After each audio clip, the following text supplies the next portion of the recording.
Indonesia satu-satunya negara yang tidak menggunakan bahasa negara penjajah.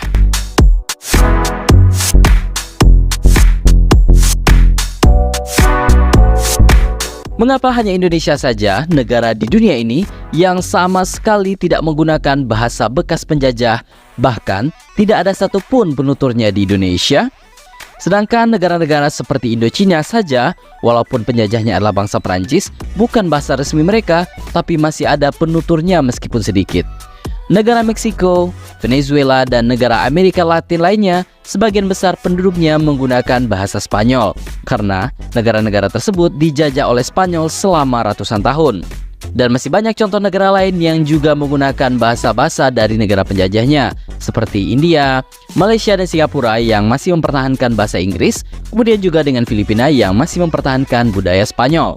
Tapi hebatnya, bangsa Indonesia menolak bahasa penjajahnya, yaitu bahasa Belanda, sekalipun kita dijajah 350 tahun oleh Belanda. Bahasa Belanda dilupakan begitu saja sama sekali oleh bangsa Indonesia dan hanya tersisa beberapa kata yang sudah terserap sebagai bahasa Indonesia.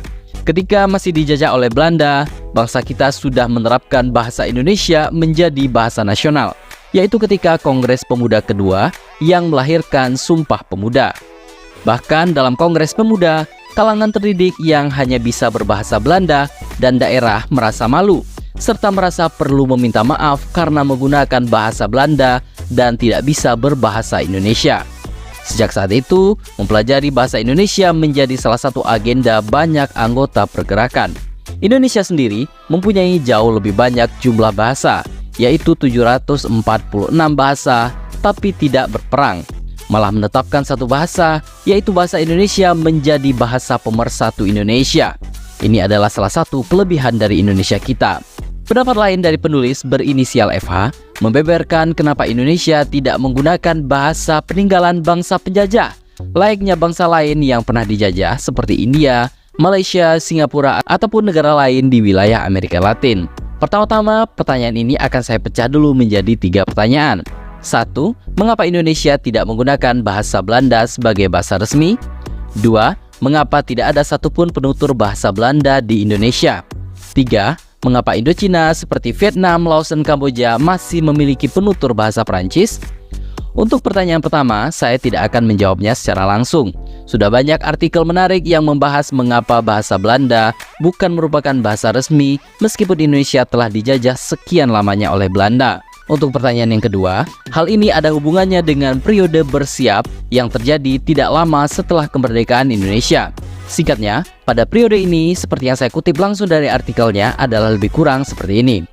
Di kalangan sebagian orang Indonesia, dicampuri nafsu balas dendam kepada segala hal yang berbau Belanda. Orang-orang ini tidak menyukai orang-orang yang dekat dengan Belanda. Mereka yang bekerja untuk orang Belanda, terutama orang Belanda yang bekerja untuk Nika, dijuluki sebagai cecunguknya Nica. Masa bersiap ditandai maraknya tindakan kriminal dan kekerasan dengan sasaran orang Belanda dan orang Indo-Belanda. Keadaan ini terjadi hampir di seluruh Pulau Jawa dan Sumatera.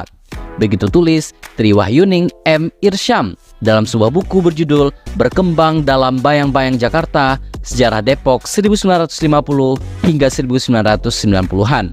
Persekusi dan kekerasan fisik yang dilakukan terhadap orang-orang pro-Belanda ini, menurut Ger Ostindi, dalam Serdadu Belanda di Indonesia 1945 sampai 1950 yang diterbitkan tahun 2016, disertai dengan penyiksaan fisik dan pemaksaan untuk seksualitas. Perkiraan jumlah orang Eropa yang di bumi hanguskan pada periode bersiap ini antara 3.500 hingga 20.000 orang. Akibat pembasmian dan pembersihan ras terhadap segala sesuatu yang berhubungan dengan Belanda, kemungkinan besar hal tersebut yang mengakibatkan tidak ada satupun penutur bahasa Belanda di Indonesia. Sedangkan untuk pertanyaan yang ketiga, negara-negara Indochina seperti Vietnam, Kamboja, dan Laos masih menjadikan bahasa Prancis sebagai bagian dari kurikulum sekolah mereka. Di Laos, bahasa Prancis masih dianggap sebagai bahasa diplomatik dan perdagangan. Sementara di Kamboja, bahasa Prancis masih dianggap penting untuk menunjang sektor pariwisata, serta banyak media di Kamboja yang masih menggunakan bahasa Prancis. Namun, pengaruh bahasa Prancis mulai tergantikan oleh bahasa Inggris yang dianggap lebih berguna sebagai bahasa internasional di ketiga negara Indochina tersebut.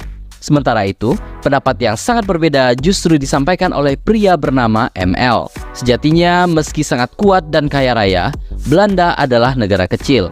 Penduduk Belanda kala pertama kali patungan lewat pasar saham untuk mendirikan VOC hanyalah 1,5 juta penduduk saja. Sementara penduduk Pulau Jawa pada saat itu sudah mencapai 3,7 juta penduduk. Bayangkan, itu hanya di Pulau Jawa saja. Itulah mengapa mengedukasi rakyat Hindia Belanda tidak pernah menjadi opsi yang logis untuk Belanda. Pun halnya dengan misi membawa peradaban. Kalau sampai rakyat Hindia Belanda dianggap cukup berpendidikan dan beradab, apalagi kalau sampai wilayah Hindia Belanda diinkorporasi dalam entitas kerajaan Belanda, bukankah parlemen akan didominasi oleh orang Jawa, Melayu, dan Sunda? Itulah mengapa akhirnya orang Hindia Belanda tidak pernah diedukasi dalam bahasa Belanda. Penulis sendiri mengatakan bahwa saya sendiri adalah seorang nasionalis dan bangga dengan negeri ini. Namun harus saya luruskan faktanya bahwa bangsa Belanda menjadikan bahasa Belanda eksklusif hanya untuk kaum mereka sendiri. Tidak hanya bahasa, lingkungan tertentu pun dibatasi hanya untuk kaum Eropa saja. Penanda larangan bagi orang lokal untuk masuk biasanya bertuliskan seperti di bawah ini. Pada awal abad ke-20 atau sekitar tahun 1900-an, diestimasi penduduk Belanda mencapai 5,1 juta jiwa. Penduduk Jawa, jumlahnya berkali-kali lipat, mencapai 28,5 juta jiwa. Menjadikan opsi mengajarkan bahasa Belanda dan membawa pendidikan semakin tidak logis. Kondisi ini berbeda jauh dengan negara-negara lain yang juga pernah dijajah oleh bangsa Eropa. Untuk negara-negara di Amerika Latin atau Amerika Selatan, harus dipahami kalau kondisi revolusi mereka hampir mirip dengan Amerika Serikat.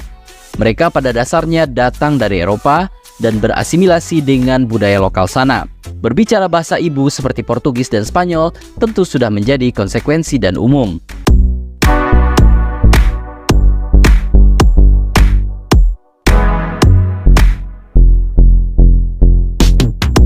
Apapun itu alasannya, Indonesia kini telah menjelma menjadi kekuatan dunia baru yang terus berkembang tanpa bisa dibendung lagi.